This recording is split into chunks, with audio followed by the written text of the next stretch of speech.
한 주간 잘 지내셨습니까? 예, 저도 지난 한 주간 그 재미있는 시간을 보냈습니다. 3일간 새벽기도 안 하고 이렇게 쉬니까 얼마나 좋은지. 이게 새벽 기도 하려면 보통 왜 새벽에 일찍 일어나야 된다고 생각하잖아요. 그 앞 단계가 있어요. 밤에 일찍 자야 돼. 밤에 일찍 못 자면 절대로 새벽을 깨울 수가 없습니다. 그러니까 새벽 기도에 실패하는 이유는 새벽에 못 일어나서가 아니다. 뭐해서예요? 늦게 자서 그런 거야. 그러니까 꼭 일찍 자야 되거든. 근데 물론 뭐 연휴 기간에도 제가 일찍 자고 일찍 일어나긴 했습니다만은 하여튼 편안한 마음으로 집에서 시간을 보냈습니다. 제가 이번 연휴간에 또 그 저희 집에 이제 가서 아버님 뵙고 같이 식구들하고 지냈는데 큰 선물을 하나 받았어요.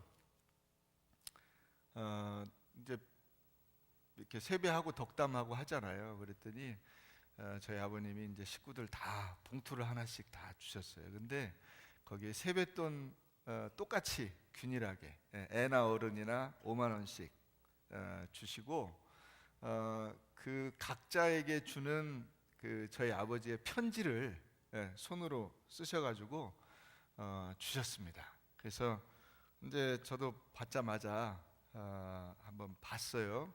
제가 참 한 주간 동안 기쁨으로 보냈습니다. 제가 한번 읽어드릴게요. 사랑하는 아들 김 목사에게 먼저 하나님께 감사하고 우리 아들 김 목사 정말 수고 많았다. 그동안 많은 이력서를 쓰면서 기대와 실망을 반복하면서도 낙심치 않고 하나님을 믿고 왔기에 오늘의 은혜가 있다고 믿는다. 하나님이 그 열정을 보신 것 같다. 그 과정을 보면서 아버지는 정말 미안했다. 마음이 많이 아팠다. 내가 개척한 교회 다른 목사에게 넘겨주고 내 아들이 목회지를 찾는 모습을 볼 때 내가 무능한가? 내가 잘못했나 하는 생각이 들었다. 처음 후임자를 생각하면서 너를 생각할 때 아니야, 하나님은 우리 교회보다 더 좋은 임지를 주실 거야 하는 생각이 들었다. 그동안 내가 많은 고생을 했지만 지금 생각하면 잘한 것 같다. 이 모두가 다 하나님의 은혜인 것 같다. 내가 지금까지 잘한 것이 있다면 1. 예수 믿고 목사가 되어 하나님 일한 것. 2. 퇴임하면서 성전 건축한 것. 3. 우리 교회 후임자를 아들을 안 세운 것이다. 목회 선배로 하고 싶은 말은 많이 있으나 몇 가지만 말하면 뭐해서 쭉 정리를 하셨어요. 뭐 몇 가지만 제가 설명을 드리면 목회는 하나님의 힘으로 한다. 목회에 지름길은 없다. 힘들수록 하나님께 기도해라. 내 눈에 들보를 먼저 보아라. 뭐 욕심을 버려라. 물질 욕심, 권세 욕심, 육체적인 욕심 이런 것이 목사를 잡는 덫이다. 교만을 버려라. 가정을 행복하게 하는 게 목회의 성공이다. 우리 아들 김동진 목사 하나님이 세우셨으니 하나님이 인도하실 것이니 하나님의 능력이 나타나 기적이 나타날 것이니 하나님을 기쁘시게 하며 꿈과 사랑의 교회 성도들이 신명나게 신앙생활 할 수 있도록 인도하시리라 믿는다. 이러고 편지를 써 주셨습니다. 그래서 제가 소중하게 갖고 왔어요. 저희 집사람이랑도 뭐 받은 것 같긴 한데 안 보여주더라고요. 뭐라고 썼는지. 우리 옆에 분들에게 한번 인사하겠습니다. 새해 복 많이 받으세요.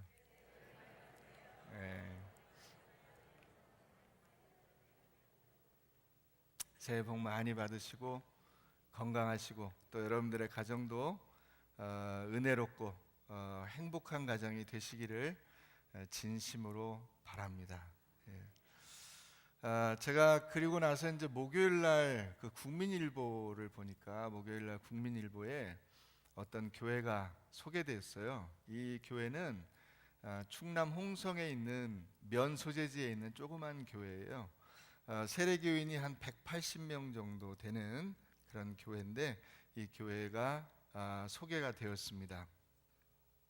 이 교회는 해외에 12개의 교회를 건축했는데 그게 지난 4년 동안 이루어진 일입니다.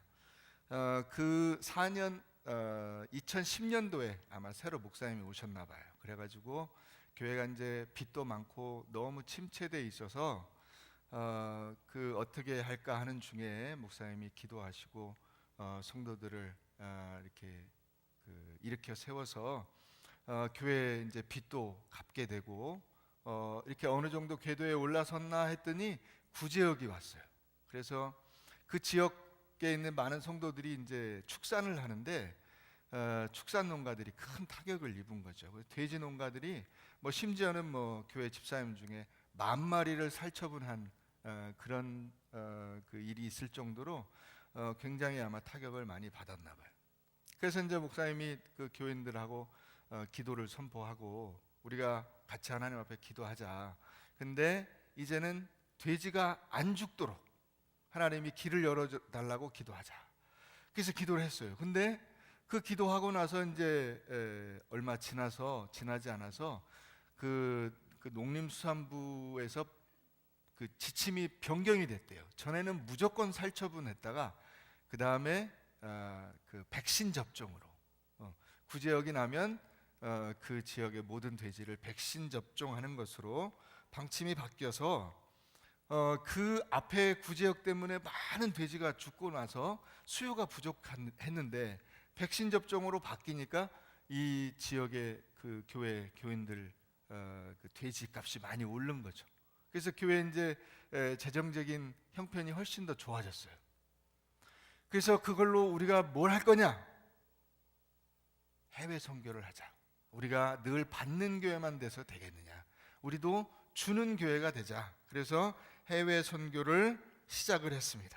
그래서 2012년도에 1개 교회를 해외에 세웠고요. 2013년에 2개, 2014년에 4개, 2015년에 4개의 교회를 설립을 했습니다. 외국에. 한 교회를 세울 때마다 적게는 1,000만 원, 많게는 3천여만 원의 돈이 들었는데 많은 성도들이 헌금에 동참을 했다는 거예요.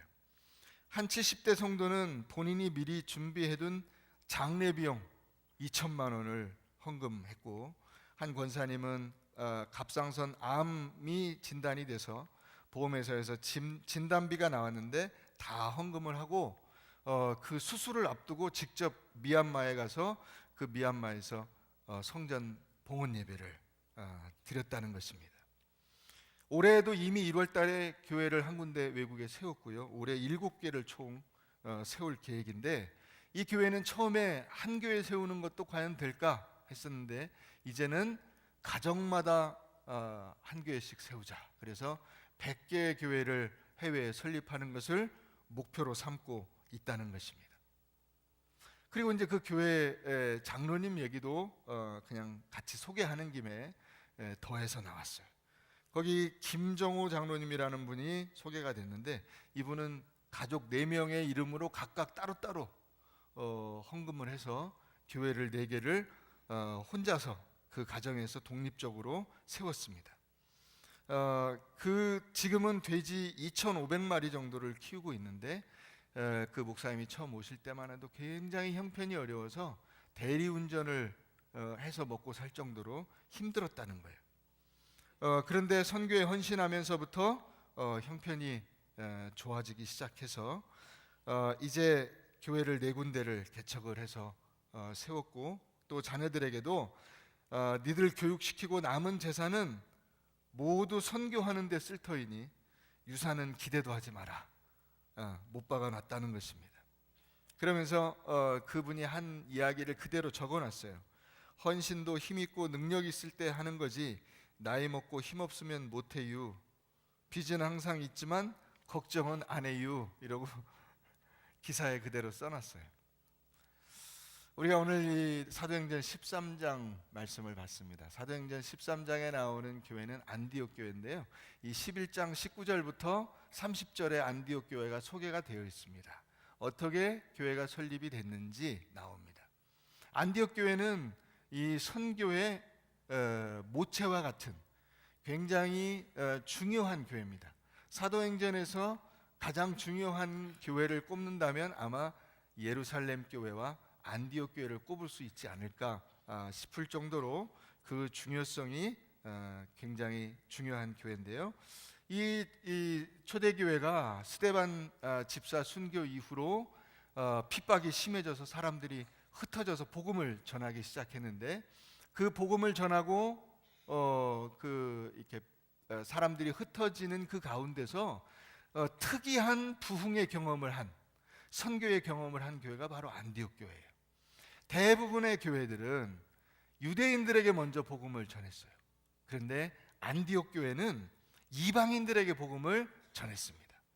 그래서 이방인들이 구름대같이 몰려들기 시작한 거예요. 그러니까 어떻게 보면 최초에 세워질 때부터 굉장히 개방적이고 또 복음의 자유가 교회 가운데 이렇게 흐르는, 그 중심에 흐르는 그런 교회였다고 볼 수 있습니다. 이 교회의 그 선교 사역을 감당하고 교회를 든든히 세우는데 중요한 역할을 한 사람이 바로 바나바죠. 예루살렘 교회에서 바나바를 파송해서 이 바나바가 사울을 데려오고 그 사울과 함께 수많은 성도들을 말씀으로 양육해서 든든히 세운 그 교회가 바로 안디옥 교회입니다. 제가 오늘 말씀을 준비하면서 이 안디옥 교회를 통해서 우리 교회가 새로운 선교의 비전을 좀 가져야 되겠다, 그런 생각을 갖게 되어서 오늘 말씀을 준비하였습니다. 안디옥 교회는 첫 번째로 훌륭한 사역자를 길러낸 교회입니다. 안디옥 교회의 실질적인 사역자들의 이름이 1절에 나옵니다. 안디옥 교회의 선지자들과 교사들이 있으니 곧 바나바와 니게르라 하는 시므온과 구레네 사람 루기오와 분봉왕 헤롯의 젖동생 마나엔과 및 사울이라. 이 사울은 사도 바울을 말합니다. 이 사람들이 안디옥 교회의 중추적인 인물이었던 것 같아요. 바나바는 이 안디옥 교회 최초의 예루살렘 교회에서 파송된 사역자죠. 바나바가 누구를 데려왔어요? 사울을 데려왔어요. 만약에 바나바가 없었으면 사울은 요즘에 여러분들이 알고 있는 것처럼 그렇게 많이 듣는 그런 인물이 안 됐을 거예요. 그냥 스데반을 핍박한 어떤 사람 중에 하나로 기록이 되어 있을 수도 있습니다.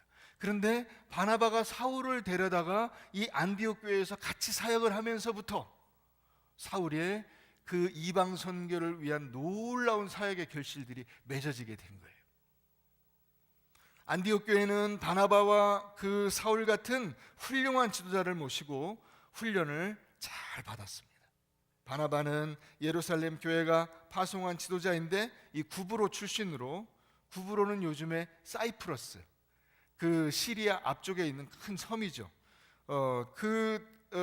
구브로 출신으로 이방인 선교에 초점을 맞추고 그 사역에 전념한 이 초대교회 사역에 있어서 굉장히 중요한 지도자였습니다. 바나바는 나중에 다소에 가서 바울을 데려와서 동역했습니다. 그리고 1년 동안 이 안디옥에 머무르면서 두 사람이 말씀으로 성도들을 양육했습니다. 그래서 교회가 단지 수적으로 부은 게 아니라 그 질적으로 성장한 거죠. 말씀의 든든한 토대가 마련이 된 거예요. 여러분, 선교 역사에 보면 그 초대교회에서 맨 처음 세워진 교회가 예루살렘 교회인데, 예루살렘 교회보다 안디옥 교회가 훨씬 더 중요한 역할을 했어요. 왜냐하면 그 사울의 1차, 2차, 3차 선교 여행에 이 뒷배우 역할을 했기 때문이죠. 만약에 안디옥 교회가 없었으면 유럽에 복음이 전파되는 것이 훨씬 더 더뎠을 것이고, 오늘날 이 꿈과 사랑의 교회도 없었을지도 모릅니다. 근데 안디옥 교회를 통해서 소아시아와 유럽에 복음이 전파되고 이 그 복음, 전파된 복음이 오늘날 우리에게까지 오게 된 것입니다. 교회는 내버려둬도 자생적으로 크지 않습니다. 물을 주고 잘 가꾸어야만 클 수 있습니다. 그래서 물 주는 사람, 지도자가 중요하고, 지도자가 잘 가르치고 성도들이 열심히 잘 배우면 교회는 배우고 훈련받은 만큼 성장하고, 좋은 교회에 그래서 훌륭한 지도자와 훌륭한 성도들이 있게 되는 것입니다. 안디옥 교회는 11장 26절에 보면 그리스도인이라고 하는 호칭이 주어진 것을 볼 수가 있습니다. 그리스도인, 여러분들이 말하는 크리스찬, 기독교인, 이 단어가 맨 처음에 어디서부터 시작되었다고요? 안디옥 교회에서. 어떤 분들이 그렇게 설명을 해요. 이 그리스도인이라고 하는 호칭은 사람들이, 안 믿는 사람들이 믿는 사람들을 좀 비꼬는 듯한 그런 그 뉘앙스로 부른 말이다. 예를 들면 우리가 예수쟁이라 하는 것처럼 약간 좀 긍정적인 측면만 일컫는 이야기는 아니다. 그러나 저는 물론 그런 측면도 있을 수 있지만 그리스도인이라고 하는 독특한 정체성을 드러낸 말이 아니겠는가. 유대인들과 다르고 이방 종교, 다른 어떤 그 기타 종교인들과 다른 정말로 예수를 믿는 사람이라고 하는 아주 특이한 그 정체성을 드러낸 단어가 바로 그리스도인이라고 호칭된 것이 아니겠는가 하는 것입니다. 다른 사람들하고 다른 거예요. 초대교회 여러분 보세요. 그 사람들이 어떻게 했나요? 자기 전 재산을 팔아서 교회에 바치고, 교회에서 그 재산을 모아가지고 없는 사람들을 도와주고 유무상통하면서 교회의 필요를 따라 선교사역을 감당했습니다. 봉사와 구제를 하게 했어요. 그러니까 사람들이 그걸 보고 놀라는 거예요.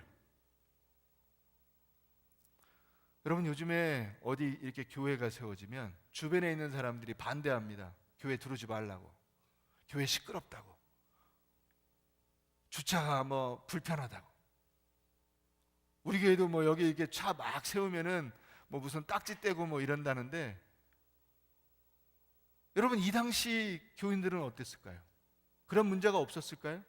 찬송하고 찬미하고 사람들이 막 수천 명씩 몰려와서 거기가 막 이게 그 사람들이 막 엄청나게 많이 이게 이 밀집도가 있어지게 되면 그 지역에 사는 사람들이 얼마나 불편한 점들이 있었을까요? 그런데 그 불평들이 없어요. 성경에 보면. 왜 그랬을까요? 삶이 변화했기 때문에 그렇습니다. 그걸 통해서 자기들도 그리스도인이 되고 싶어하는 마음을 가질 수 있게끔 삶에 놀라운 변화가 있었기 때문이에요. 사랑하는 성도 여러분, 오늘 우리 꿈과 사랑의 교회에도 이와 같은 변화가 있어지기를 바랍니다.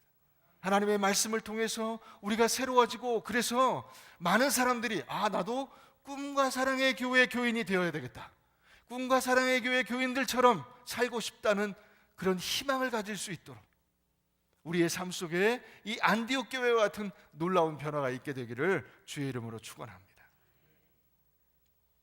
두 번째로, 이 안디옥 교회는 보내고 선교하는 교회였어요. 따라해보세요. 보내고 선교하는 교회.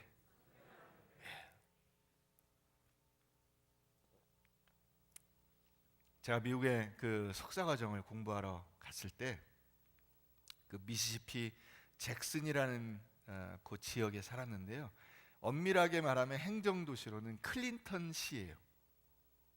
클린턴 대통령하고 스펠링이 똑같아요. 그 클린턴시에 살았는데, 이 클린턴시에 큰 침례교회가 두 개가 있었어요. 저는 그 침례교회 중에 한 군데를 다녔는데요. 미국 교회인데, 그 제가 다니던 교회는 한 1000명쯤 됐고, 그 또 다른 교회는 한 1500명에서 2000명 정도 되는 큰 교회였어요. 근데 이 교회 목사님이, 담임 목사님이 어느 날 소식을 들으니까 그 담임 목사직을 사임하고 미군 군목으로 입대를 했대요. 해군에. 그 왜 그랬나 그랬더니 본인의 이 선교 비전이 군선교야. 그래서 나는 군선교를 하겠다. 그래서 그 2000명 되는 교회 그 담임 목사직을 사표내고 군복으로 입대를 했어요. 제가 그 한편으로는 이게 참 의아하면서도 다른 한편으로는 제가 자부심을 가졌잖아. 왜냐하면 그때 저는 육군 군목이었기 때문에 그 목사님이 가서 입대해가지고 다른 게 그 대위인데 저는 이미 대위 달고 한참 사역을 했거든요. 그래서 이 군선교가 얼마나 중요한가 하는 것을 제가 절실히 느꼈어요. 여러분, 교회다운 교회는 이 자체적으로 성장하는 것 이상의 그 무언가가 있어요. 교회다운 교회라는 것은 내가 그리스도인이라고 일컬음을 받는 그 이상의 무엇, 단지 그리스도인이 되었다, 내가 그리스도인으로서 사람들에게 인정을 받았다 하는 그것보다 조금 더 고차원적인 목표와 비전이 있어야 돼. 그게 뭐냐? 그게 바로 선교예요. 결국 내가 그리스도인 됨은 무엇을 위함입니까? 선교를 위한 거예요. 복음을 전하기 위한 것입니다. 가깝게는 이웃 동네, 또 멀리는 저 국내 오지 혹은 군대, 그리고 더 멀리는 해외, 복음을 전해서 예수를 알지 못하는 자들에게 그 예수를 믿게 하고 그곳에 믿음의 사람들이 모일 수 있는 예배당을 건립하고 그 사역을 감당할 수 있는 선교사를 파송하는 거예요. 여러분, 예루살렘 교회가 얼마나 큰 교회였습니까? 베드로가 가서 복음을 전할 때 하루에 3,000명, 5,000명씩 그 복음 앞에 굴복한 수많은 사람들이 몰려 나왔습니다. 그러면 여러분, 총 교인들이 얼마나 많았겠어요? 그런데 예루살렘 교회에서 선교사를 파송한 것이 아니라 바로 이 안디옥 교회에서 세계 선교의 첫 발을 내딛었다는 거죠. 비로소 공식적으로 이 바나바와 사울을 안수해서 성령의 인도하심을 따라 선교를 위해서 파송하게 된 것입니다. 교회가 왕성하게 부흥하기 시작하면서 곧바로 안디옥 교회는 바나바와 사울을 선교사로 보내었습니다. 안디옥 교회는 3차에 걸친 이 사울의 선교를 후원하게 됩니다. 그래서 오늘날 전 세계 모든 교회는 이 안디옥 교회의 복음의 빚을 지고 있는 것입니다. 만약에 안디옥 교회가 선교하지 않았다면,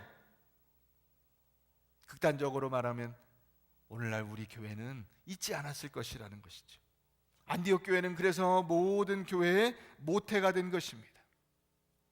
그러나 지금 안디옥 교회가 존재하느냐? 터키의 안티오키라는 곳에 지금 요즘 명으로 그렇게 그 도시인데요, 그 도시에 이 교회가 존재하지 않습니다. 그럼에도 불구하고, 교회가 없어졌음에도 불구하고 없어지지 않는 것이 무엇입니까? 선교의 열매예요. 여러분, 우리가 이 땅에서 영원히 살 수 없습니다. 우리는 이 땅에서 개인적으로 삶의 종말을 구하고 하나님 앞에 가게 될 것입니다. 그런데 우리가 이 땅에 살았던 흔적, 그것은 선교의 결실로 맺어지게 되는 것입니다. 선교의 결실은 없어지지 않아요. 사람은 죽는다 할지라도 그 사람을 통해서 전파된 또 다른 그 복음의 전파자가 나오게 되고 그 복음의 리시버가 또 다른 샌더가 되는 것입니다. 그러므로 선교는 교회의 존재 목적 가운데 하나입니다. 예수님께서도 마태복음 28장 19절 이하에 뭐라고 하셨습니까? 너희는 가서 모든 족속으로 제자를 삼아 아버지와 아들과 성령의 이름으로 세례를 베풀고 내가 너희에게 분부한 모든 것을 가르쳐 지키게 하라. 할렐루야. 이게 예수님이 마지막에 주신 명령이에요. 하나님께서 구약의 이스라엘 백성들에게 주신 명령이 무엇입니까? 너희는 내 백성이니 가서 세상에 빛을 발하라. 이사야 60장 1절에서 3절 말씀에 보면 일어나라 빛을 발하라 이는 내 빛이 이르렀고 여호와의 영광이 내 위에 임하였음이니라. 보라 어두움이 땅을 덮을 것이며 캄캄함이 만민을 가리우려니와 오직 여호와께서 내 위에 임하실 것이며 영광이 내 위에 나타나르니 열방은 내 빛으로 열왕은 내 비치는 내 광명으로 나아오리라. 아멘. 이게 하나님께서 이스라엘 백성들에게 주신 사명이죠. 이 사명을 제대로 감당하지 못하면 벌 받는 거예요.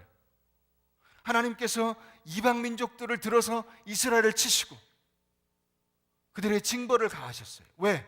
그 사명을 감당하지 못하니까. 우리 교회의 핵심 가치를 제가 말씀드리는 가운데 요나서 말씀을 가지고 여러분들에게 전달하였습니다. 요나는 그 하나님의 명령을 불순종한 아주 나쁜 선교사였죠. 근데 하나님이 어떻게 하셨습니까? 요나 다시 끌어다가 그 일을 꼭 하게 하셨어요. 그건 뭘 가르쳐 주냐면, 우리가 그 선교 사명을 감당하지 못하면 하나님이 억지로라도 데려다가 그 일을 감당하게 하신다는 거예요. 그것은 하나님께서 포기할 수 없는 일이라는 것입니다. 말 안 들으면 그냥 그래 네 마음대로 해라, 내가 뭐 더 이상 너한테 뭐라고 하랴, 그리고 눈 감아 보시지 않는 것이 아니라는 거예요. 반드시 데려다가 꼭 그 일을 감당할 수 있도록 억지로라도 시킨다는 거예요. 사도행전 1장 8절 말씀에도 보면, 오직 성령이 너희에게 임하시면 너희가 권능을 받고 예루살렘과 온 유대와 사마리아와 땅끝까지 이르러 내 증인이 될 것이라고 선언하고 계십니다. 사랑하는 여러분, 우리 교회도 선교를 하게 될 것입니다. 선교 지향적인 선교 공동체를 만들어 갔으면 좋겠습니다. 선교는 하나님의 나라를 이 세상에 건설하는 방법입니다. 믿지 않는 사람을 믿게 해서 그들이 모인 곳에 하나님의 나라가 임하도록 하는 것입니다. 그러므로 선교는 하나님과 이 땅 사이에 다리를 놓는 것과 같습니다. 우리 교회는 교회가 없는 지역에, 교회가 없는 나라에, 예수를 알지 못하는 사람들에게 복음을 전해서 교회를 세우고 믿음의 공동체를 세우는 이 일을 해야 할 것입니다. 이것이 결국은 우리가 감당해야 될 하나님의 사명입니다. 왜 예배를 드리고, 왜 교육을 하고, 왜 봉사를 하고, 왜 헌금을 합니까? 결국은 복음 전하기 위해서예요. 가까이에는 이 동네, 저 국내 오지에, 저 군대, 저 해외에 복음을 전하기 위해서, 그 일을 감당할 수 있도록 선교사를 파송하기 위해서 이 일들을 해야 하는 것입니다. 그러므로 저는 여러분들에게 어떻게 선교할 것인지 세 가지를 정리해서 말씀드리고자 합니다. 첫째는 선교의 비전을 가지십시오. 안디옥 교회는 함께 모여서 말씀을 배웠습니다. 그리고는 그 말씀을 가르치던 담임 목사를 선교사로 파송했어요. 물론 하나님께서 주를 섬겨 금식할 때 성령이 이르시되 내가 불러 시키는 일을 위하여 바나바와 사울을 따로 세우라 하시니 이에 금식하며 기도하고 두 사람에게 안수하여 보내니라. 성령님께서 명령하셨으니까 순종한 것이죠. 여러분, 그러나 순종하기가 쉽습니까? 어렵습니다.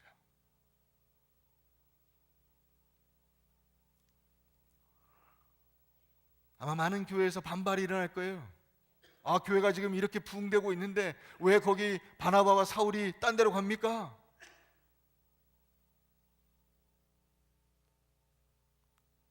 안디옥 교회는 교회가 성장하면서 소아시아와 에베소와 아테네와 로마까지 선교의 비전을 확장했습니다. 자기들이 살고 있는 그 지역만 예수 믿어서는 안 되겠다는 것입니다. 그 나라도, 인근에 있는 다른 나라도 다 예수 믿을 수 있도록 해야 되겠다는 것입니다. 선교할 때 교회가 힘이 생기는 거예요. 그러므로 두 번째, 여러분, 선교의 예산을 가져야 됩니다. 선교할 수 있는 재정이 뒷받침되어야 할 것입니다. 물질적인 헌신은 단순히 물질의 문제가 아니라 얼마나 믿음이 있는가 하는 믿음의 문제인 것입니다. 선교에 대한 비전이 있는가 없는가에 따라서 물질의 헌신이 달라질 수 있습니다.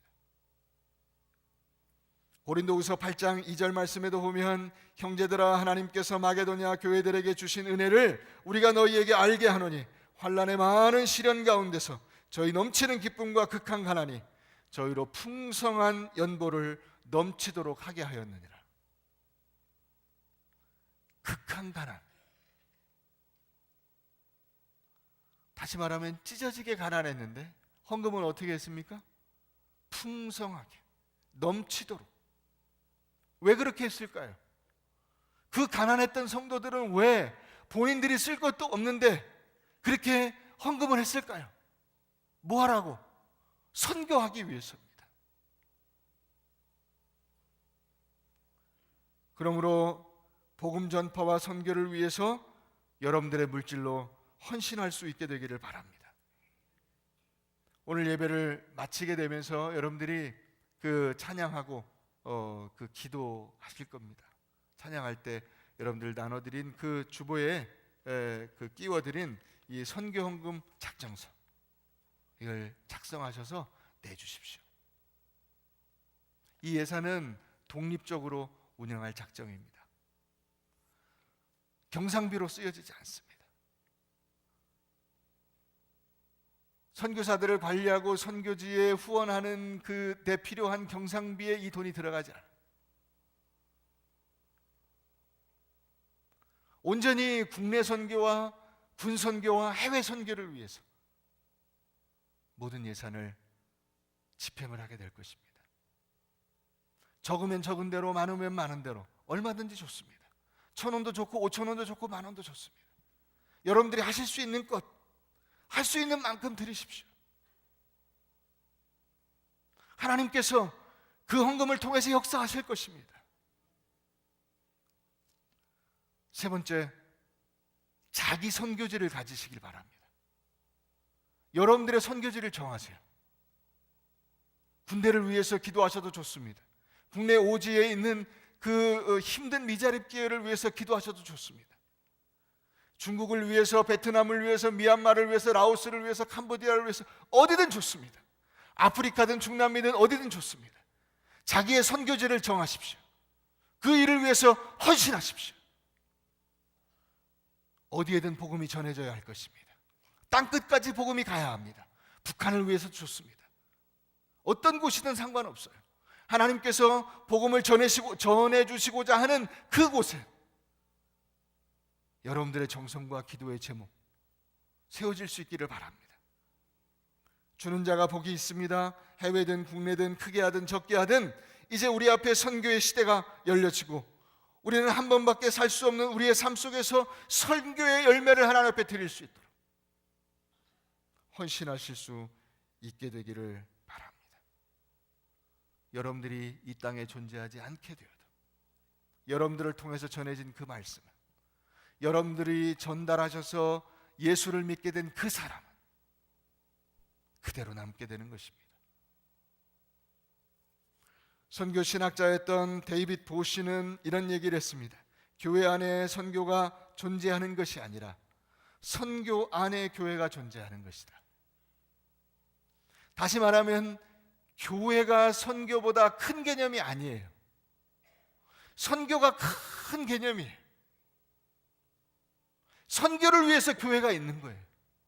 선교의 목적을 위해서 우리가 존재하는 것입니다. 하나님의 말씀이 전파되기 위해서 우리가 예배드리고 예수 믿고 말씀으로 훈련받고 기도하고 헌금을 드리는 것입니다. 디모데전서 2장 4절 말씀에도 보면 하나님은 모든 사람이 구원을 받으며 진리를 아는 데 이르기를 원하시느니라. 사랑하는 성도 여러분, 저는 우리 교회의 잠재력이 무한하다고 생각합니다. 어떤 코미디언이 그러더라고. 딱 보면 몰라? 들어보셨어요? 딱 보면 몰라? 여러분, 딱 보면 모릅니까? 우리 교회의 비전이 얼마나 크고 우리 교회의 미래가 얼마나 놀라운 역사가 일어날 것인지 딱 보면 모르십니까? 한번 옆 사람들에게 한번 해보겠습니다. 딱 보면 몰라? 우리 교회 역사가 44년입니다.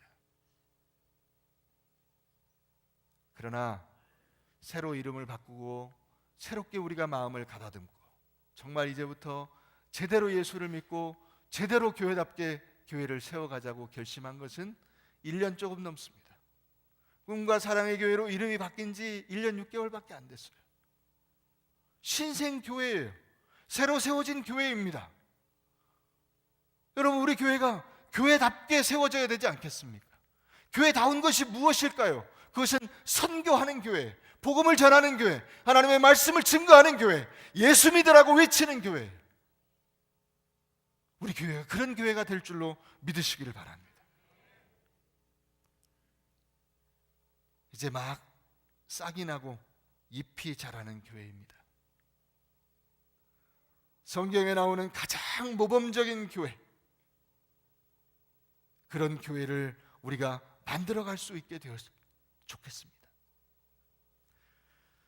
이와 같은 일을 하고 있는 다른 교회를 한 군데 제가 소개해드리고 오늘 말씀을 맺고자 합니다. 전주에 있는 안디옥 교회입니다. 우리나라에 신앙생활 좀 한다는 분들은 다 이름을 들어보셨을 겁니다.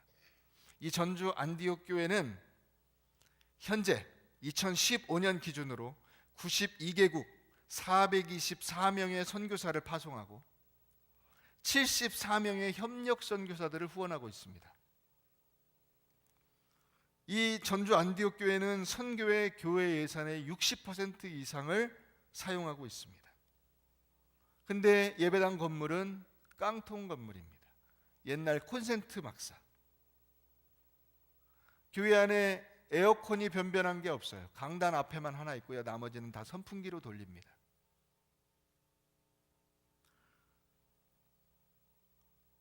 모든 기초적인 운영비 외에 전부 자비량입니다. 행사도 기념식에 상도 기념품도 없습니다.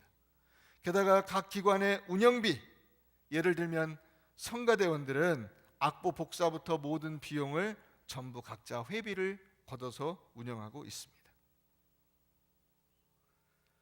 이들이 그와 같이 결단을 하게 된 것은 성경의 삭개오를 보고 우리가 삭개오를 본받자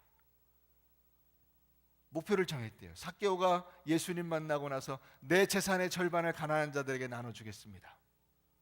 그래서 교회 예산의 60%를 절반 이상 선교비에 쓰자 정했다는 거예요. 모든 교회 체제는 선교 체제로 되어 있습니다. 해외 선교위원회는 각 기관, 즉 청년회나 대학생회나 남선교회나 여선교회나 각각의 기관들이 있는데 거기에 해외 선교 부장들이 있어서 그 부장들과 부원 그리고 기관장이 같이 모인 그곳에서 해외 선교위원회에서 결의하면 목사님 사인 받아가지고 집행이 돼요. 근데 여러분, 놀라운 것은 교회 예산이 정해지지 않는다는 거예요. 무조건 선교지에서 요청이 오면 보냅시다 그러면 보내는 거예요.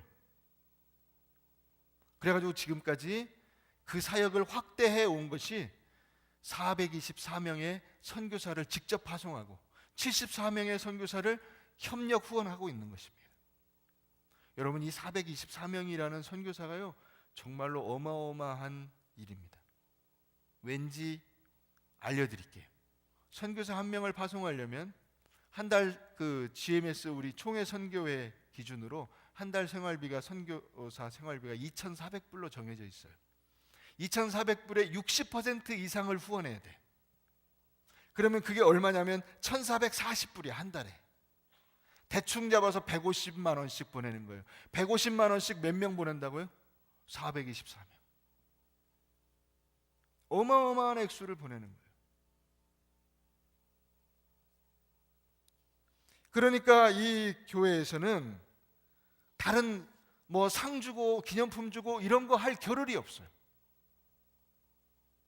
주일학생부터 모든 그 교회 성도들이 전부 다 선교 헌금해서 그 헌금으로 선교사들 후원하고 선교지 후원해 가는 것입니다.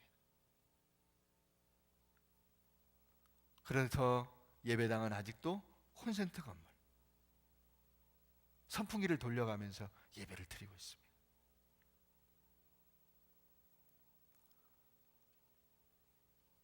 사랑하는 성도 여러분,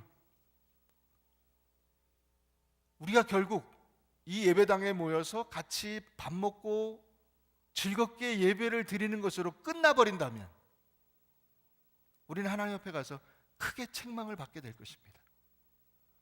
너가 세상에서 도대체 무엇 하다 왔느냐 물어볼 때 우리는 할 말이 없어요. 하다못해 여러분, 그 마태복음 7장에 나오는 그 양과 염소가 있잖아요. 거기 염소로 구별된 성도들이 어떻게 합니까? 주의 이름으로 복음 전하고 가난한 자들에게 그 도와주고 그 병자들을, 약자들을 도와주고 했잖아요. 우리가 선교해야 될 이유가 거기 있어요. 여러분들이 단한 얼마를 하셔도 좋습니다. 금액에 구애받지 않습니다. 1,000원을 하셔도 5,000원을 하셔도 10,000원을 하셔도 10만 원을 하셔도 각자 자기가 할 수 있는 것 하십시오. 그리고 우리가 그것을 모아서 선교해 나가는 것이죠. 국내든 군이든 해외든 우리의 도움이 필요한 것을, 우리가 할 수 있는 것 최선을 다해서 선교지를 돕고, 이제 우리도 1명이든 10명이든 100명이든 선교사를 파송하고 그 선교사들을 통해서 수많은 선교의 결실을 거두는 그 일을 감당해야 할 것입니다.